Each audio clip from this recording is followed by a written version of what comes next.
I dream the same dream, night after night. I am coming home to the house in Orlando. Everything is the way it was. They are all there, all the ones that I have loved most in the world. They seem fine getting on with their lives. But they do not see me. They never see me. These words haunt the beginning of a story that spans nearly a century, a story of struggle, sacrifice, and an unbreakable spirit.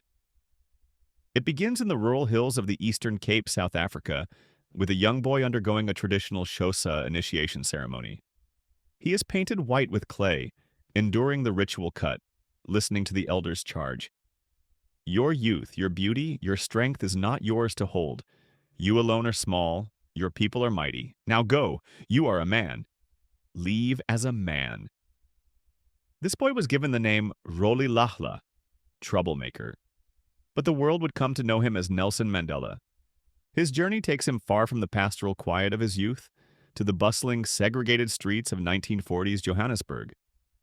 A sharp, ambitious young lawyer, Mandela initially believes in rising above the system through education, hard work, and personal success. Dressed impeccably, he navigates a world where the casual brutality of apartheid is a daily reality. The indignity stings, but his focus is on building his law practice with partner Oliver Tambo, handling cases that often expose the system's inherent unfairness, like defending Evelyn de Kock, a maid falsely accused of theft by her white employer, enduring the prejudice of the court. He believes that achieving wealth and status will eventually command respect, even from the ruling Boers. He encounters members of the African National Congress, the ANC, like Walter Sisulu. Initially, Mandela is dismissive. If you went out today and said, "Follow me," nobody would follow you, so why should I? He challenges Sisulu.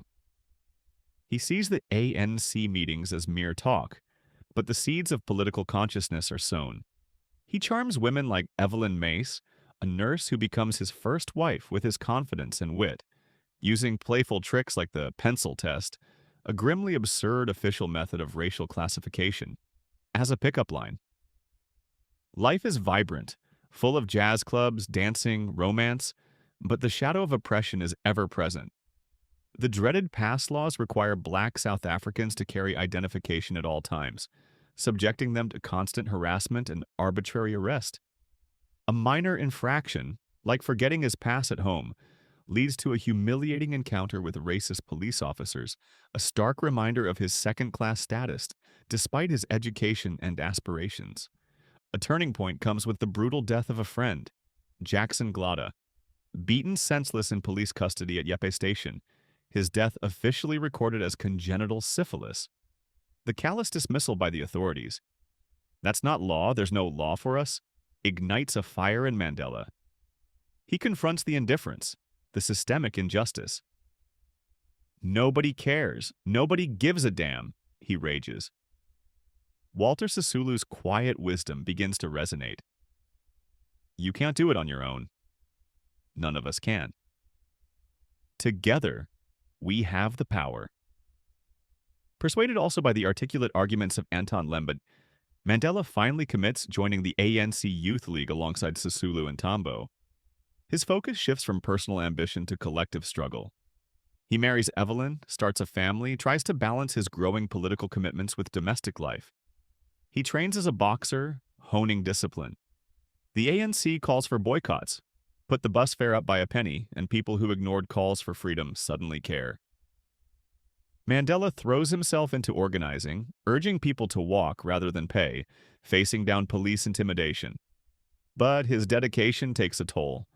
His marriage to Evelyn strains under the weight of his absences, his focus directed outward towards the larger fight.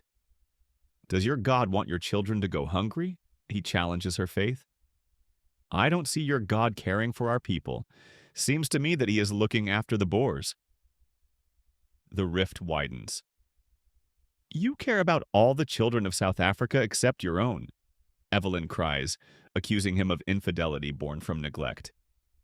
Their arguments escalate into bitterness and violence. The marriage dissolves. The political situation darkens further.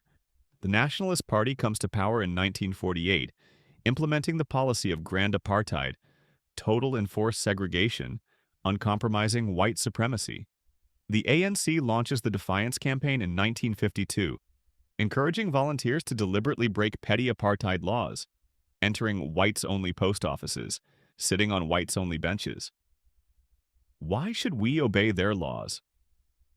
Mandela rallies the crowds. We don't have a vote. This is not our government. What can they do? Throw us all in prison? Let them. The campaign galvanizes support, but leads to mass arrests. Amidst this turmoil, Mandela meets Winnie Madikizela, a striking, intelligent young social worker. He is instantly captivated. He learns she is the first black social worker at Baragwanath Hospital. Their courtship is swift, intense. Winnie challenges him, aware of his reputation. I heard you have a lot of girlfriends. I'm different, he insists. She shares her own formative experience. Losing her sister young, realizing they must save themselves, must live while they can. There is no time, only now. Their connection deepens. He proposes, she accepts. They marry, embarking on a life together defined by love, but overshadowed by the struggle.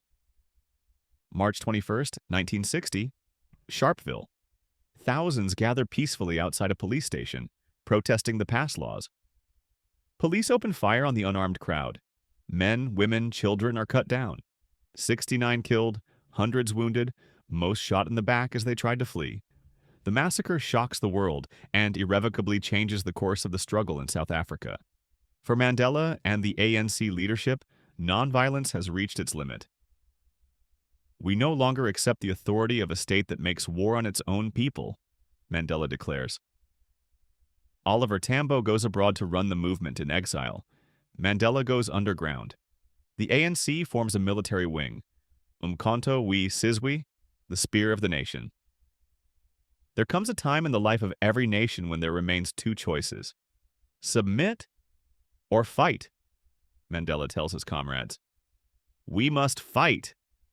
The strategy shifts to sabotage, targeting government installations, symbols of apartheid, aiming to disrupt the state without causing loss of life. Mandela becomes the Black Pimpernel, moving in secret, coordinating attacks, hunted by the state.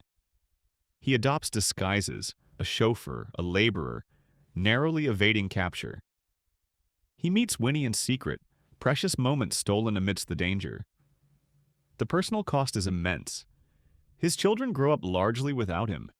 He recognizes the need to communicate their position, granting a secret interview to a foreign journalist. I will not give myself up to a government I do not recognize, he states defiantly. We have been forced into an armed struggle. He speaks of wanting freedom for himself, for his family, for his people. But the net tightens. A comrade, Idris, dies when a detonator malfunctions. The safe houses become compromised. July 1963, Lily's Leaf Farm, Rivonia. The police raid the MK hideout. Key leaders, including Walter Sisulu and Ahmed Kathrada, are arrested. Mandela, already serving a sentence for earlier charges, is brought from prison to stand trial with them. The state charges them with sabotage aimed at facilitating violent revolution and armed invasion, seeking the death penalty. The Rivonia trial becomes a pivotal moment. Advised by their lawyers that the best they can hope for is avoiding execution, Mandela and his comrades decide not to dispute the charges of sabotage but to use the trial as a platform. Mandela delivers a powerful statement from the dock, outlining the history of oppression, the reasons for turning to armed struggle, and the ANC's vision for a democratic, non-racial South Africa. He concludes with words that echo around the world. I have fought against white domination, and I have fought against black domination. I have cherished the ideal of a free, democratic society. It is an ideal which I hope to live for and achieve, but, if needs be, it is an ideal for which I am prepared to die. The judge returns with the verdict, guilty as charged, but he explicitly rejects giving them the martyrdom they seemingly courted. Citing mercy, he sentences Mandela and his co-accused not to death, but to life imprisonment. Robben Island, a bleak, windswept prison off the coast of Cape Town. "You're not in Johannesburg anymore," a warder sneers. "You are on the island. You will never leave here again. You will die here." Mandela is assigned prisoner number 466/64. The conditions are brutal. Prisoners are segregated by race even within the prison. Black prisoners like Mandela receive shorts instead of trousers, meager rations compared to colored or Indian prisoners like Kathrada. They endure hard labor in the blinding limestone quarry, chipping away rock day after day under the abusive watch of guards like Warrant Officer Swart. They face petty humiliations, strip searches in the rain, psychological warfare. "Every time they make us angry, it's like they win," Walter Sisulu advises. "Never let them see you lose your temper, Madiba, never."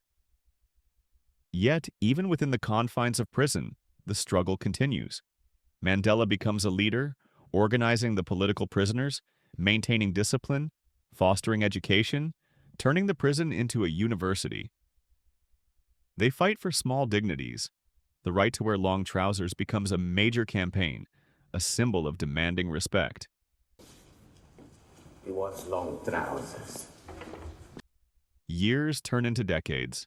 News from the outside world trickles in, often censored letters, brief, supervised visits. Winnie endures relentless persecution, banning orders, arrests, solitary confinement, torture. She becomes a powerful symbol of defiance, the mother of the nation, but the pressure and isolation take their toll, hardening her, pushing her towards more radical, controversial methods. Mandela learned the tragic death of his eldest son, Thembi, in a car accident. He is denied permission to attend a funeral. The personal cost mounts relentlessly. The world outside begins to change. The international anti-apartheid movement gains momentum. Sanctions bite. The Soweto uprising in 1976, where schoolchildren protesting Bantu education were met with lethal force, further galvanizes resistance. The Free Nelson Mandela campaign becomes a global phenomenon. Inside prison, Mandela encounters a new generation of activists, like Patrick Lakota, initially dismissive of the old men, but eventually won over by Mandela's wisdom and strategic patience. "Together we have power," Mandela reminds them. After 18 years on Robben Island, Mandela, Sisulu, and Kathrada are transferred to Pollsmoor Prison on the mainland. Conditions are slightly better, but it's still prison. During a rare contact visit after 21 years apart, the changes in Winnie are stark. She is hardened, committed to the fight on the streets, wary of compromise. "They fear us, Nelson. They fear me," she tells him. "Make them fear you, too." The pressure mounts on the apartheid government. President P.W. Botha offers Mandela conditional release if he renounces violence. Through Winnie, Mandela delivers his defiant reply. "Let Botha renounce violence. Let him dismantle apartheid. Your freedom and mine cannot be separated. I will return." A new era begins. The government, now led by F.W. de Klerk, recognizes the need for change. Minister of Justice Kobai Kotze initiates secret talks with Mandela, still imprisoned but moved to slightly more comfortable quarters at Victor Verster Prison. A working group is formed, including intelligence chief Neil Barnard. The negotiations are tense, filled with distrust. Mandela, isolated from his comrades, must tread carefully. He insists on the core demand: one person, one vote, but signals flexibility on transitional arrangements and minority protections. He reassures the government delegation, "When we come to power, there will be no revenge." He understands their fear, born from their own brutality. Finally, de Klerk makes the historic decision. In February 1990, the ANC is unbanned. Nelson Mandela is released unconditionally. After 27 years, he walks out of Victor Verster Prison, hand in hand with Winnie, into the blinding glare of the world's attention and the roar of jubilant crowds. But the walk to freedom is far from over. The transition period is perilous. Negotiations for a new constitution, Code Essa, are fraught with tension. Violence escalates, often stoked by shadowy third force elements within the security forces, pitting ANC supporters against the Inkatha Freedom Party. The Boipatong massacre, where Zulu hostile dwellers killed dozens of township residents, threatens to derail the entire process. Mandela faces immense pressure from his own people who demand weapons, not peace talks. Winnie, increasingly estranged and implicated in violence herself, urges confrontation. In a powerful televised address following Boipatong, Mandela makes a crucial intervention. Acknowledging the anger, the desire for revenge, he pleads for peace. There is only one way forward, and that is peace. I am your leader, and I tell you now, you are wrong to call for war. He speaks of forgiveness. I have forgiven them. If I can forgive them, then you can forgive them. We cannot win a war, but we can win an election. It's a moment of profound moral leadership. The path remains rocky, including a painful public separation from Winnie, whose radicalism and controversies have become untenable. But negotiations eventually lead to an agreement. South Africa's first non-racial democratic election in April 1994. The election itself is a catharsis. Millions of black South Africans queue for hours, patiently, joyfully, to cast their first vote. Mandela votes in his home province, a culmination of a lifetime struggle. The ANC wins a landslide victory. Nelson Mandela is inaugurated as the first president of a democratic South Africa. The dream of returning home, not just to Orlando Street, but to a free nation, is finally realized. Yet, the film ends on a reflective note. Standing on a mountain overlooking the beauty of his homeland, Mandela reflects, I have walked a long walk to freedom. It has been a lonely road, and it is not over yet. I know that my country was not made to be a land of hatred. No one is born hating another person because of the color of his skin. People learn to hate. They can be taught to love, for love comes more naturally to the human heart. The troublemaker had become the reconciler, his long walk continuing towards that ultimate goal.